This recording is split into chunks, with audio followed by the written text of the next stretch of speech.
یزید رحمت اللہ علیہ کی صفائی کسی اور کتاب سے نہیں، انہی کی کتاب سے۔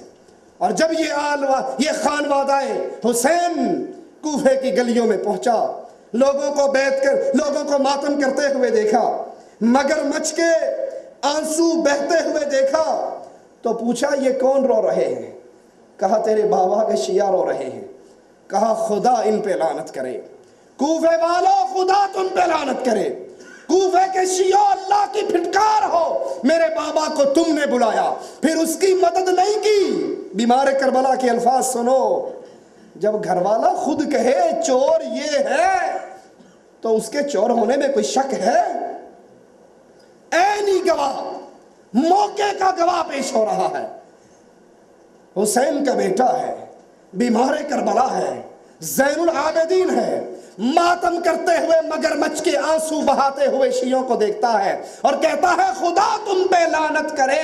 احسن المقال کے اندر صفحہ 405 پہ یہ قصہ موجود ہے، خدا تم پہ لعنت کرے، میرے بابا کو تم نے بلایا پھر مدد نہیں کی، نصرت نہیں کی، اور بالآخر اس کو شہید بھی کر دیا۔ اللہ تم پہ لعنت کرے، تمہارے حاکم تم سے کبھی راضی نہ ہو اور خیر کبھی تمہارے پلے میں نہ آئے۔ یہ وہ قصہ ہے جس کو انڈیا پاکستان کے اندر اخبارات میں، رسائل میں، میڈیا میں پیش کر کے میں نے عرض کی تھی ابتدا میں، عبداللہ ابن سبا یہودی نے چولا پہنا تھا، صرف چولا پہنا تھا اسلام کا، اور یہ چولا پہنا تھا اسلام کو جڑوں سے کاٹنے کے لیے۔ یہاں بھی واقعہ کربلا صرف چولا ہے، اور نیچے اس مجلس میں شامل ہو جاؤ، گالی دی جاتی ہے ابو بکر کو، گالی دی جاتی ہے عمر کو، گالی دی جاتی ہے عثمان کو، گالی دی جاتی ہے عائشہ کو، گالی دی جاتی ہے حفصہ کو، صرف اہل بیت کی محبت کا چولا، اور اصل دشمنی ان کی اللہ کے ساتھ، رسول اللہ کے ساتھ، صحابہ کے ساتھ، علی المرتضیٰ کے ساتھ۔ کوئی کہے گا مولانا صاحب یہ کیا کہہ رہے ہو، شیعہ تو علی سے محبت کرتے ہیں اور آپ کہتے ہو یہ شیعہ علی کے دشمن ہیں۔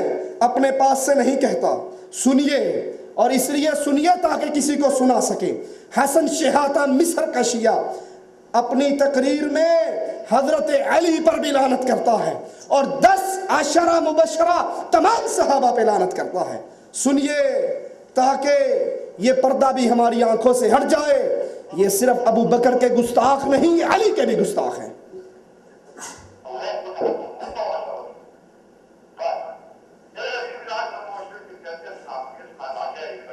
یہ شیطان کہتا ہے کہ یہ جو حدیث ہے کہ 10 صحابہ جنت میں ہوں گے، یہ عجائب بات ہے، یہ جھوٹ کا پلندہ ہے، ذرا سنو یہ کتنا بڑا جھوٹ ہے، اللہ اس پر لعنت کرے۔ ایک صحابی کا نام لے کر اس پہ لعنت کرتا ہے، ابو بکر پر، عمر پر، عثمان پر، سعید پر، سعد پر، اور پھر آخر میں 10 کے 10 پر کرتا ہے، اور ان 10 کے اندر علی شامل ہے۔ اللہ ان پر لعنت کرے، ساروں پر اور 10 پر۔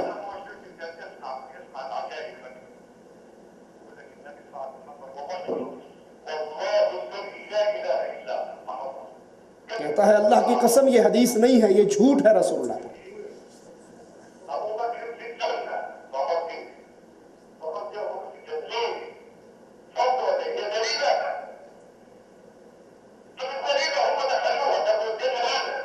کہتا ہے جنت ان کے باپ کی جاگیر ہے جس میں انہوں نے ابو بکر کو داخل کر دیا ہے۔ قاتلک اللہ، کہتا ہے عمر کا گھر کا بیڑا غرق ہو، عمر کو بھی جنت میں داخل کر دیا۔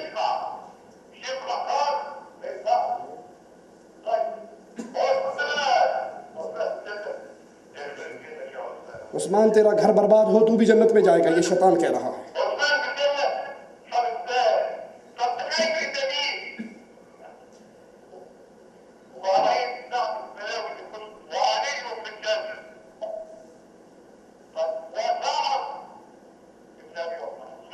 سعد بن ابی وقاص فی الجنہ۔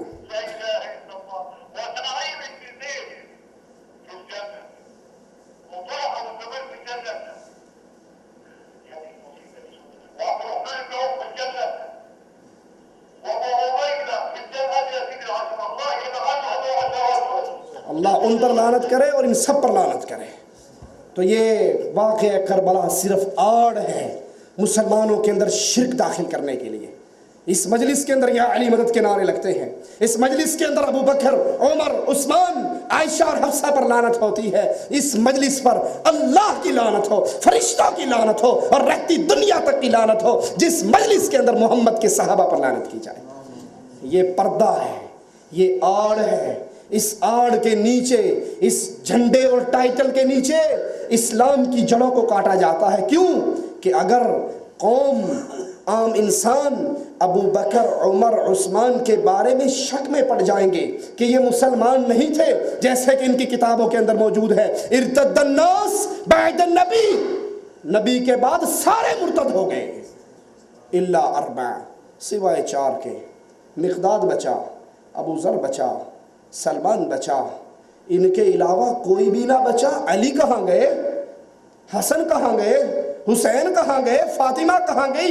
عقیل کہاں گئے؟ مسلم بن عقیل کہاں گئے؟ عبداللہ ابن عباس کہاں گئے؟ ان ظالموں نے سب کو کافر قرار دے دیا۔ یہ آڑ ہے کربلا کا قصہ، اور اصل میں تیر مارے جاتے ہیں رب کی توحید پر، رسول اللہ صلی اللہ علیہ وسلم کی توہین پر، اور رسول اللہ صلی اللہ علیہ وسلم کے اصحاب کرام کو گالیاں دیتے ہیں۔ اللہ ہمیں باطل کو پہچان کر اس سے برات کرنے کی توفیق عطا فرمائے۔ اللہ کے لیے اگر غیرت ہے دل کے اندر، ایمان موجود ہے، اس مجلس سے اٹھنے سے پہلے عہد کر کے اٹھو، آج کے بعد رشتہ داری کا وقت آئے، تعلق، محبت، پیار کا وقت آئے، جس کا پیار رب، رسول، صحابہ سے نہیں ہے، اس کافر سے ہم محبت کر سکتے؟ بیٹی کا ہاتھ دیتے ہوئے رک کر سوچو کس کے ساتھ بھی آ رہے ہو؟ اس کے ساتھ جو یا علی مدد کہتا ہے، اس کے ساتھ جو یا رسول اللہ مدد کہتا ہے، اس کے ساتھ جو نعوذ باللہ رسول کے صحابہ کو مرتد کہتا ہے، اس کے ساتھ اپنی بیٹی کا نکاح اس لیے کرتے ہو یہ انجینئر ہے، یہ ڈاکٹر ہے، یہ بڑی اچھی پوسٹ پہ ہے۔ اس مسلمان بچی کو گھر میں بٹھا کر بوڑھی کر کے مار لو، کسی کافر اور مشرک کے ہاتھ میں اس کا ہاتھ نہ دو۔ اقول قولی ھذا واستغفر اللہ لی ولکم ولسائر المسلمین فاستغفروہ انہ هو الغفور الرحیم۔ بسم اللہ الرحمن الرحیم۔ اللہ ولی الذین آمنوا یخرجهم من الظلمات إلی النور والذین۔ بسم اللہ الرحمن الرحیم۔ دینی بھائیوں اور بہنوں، السلام علیکم ورحمۃ اللہ وبرکاتہ۔ آپ کا بھائی محمد عاقل نور ٹی وی کی جانب سے آپ کا خیر مقدم کرتا ہے، خوش آمدید کہتا ہے۔ حضرات، یہ بات آج کسی سے مخفی نہیں کہ اس وقت دین اسلام کو اپنوں اور بیگانوں کی طرف سے طرح طرح کے چیلنجوں کا سامنا کرنا پڑ رہا ہے۔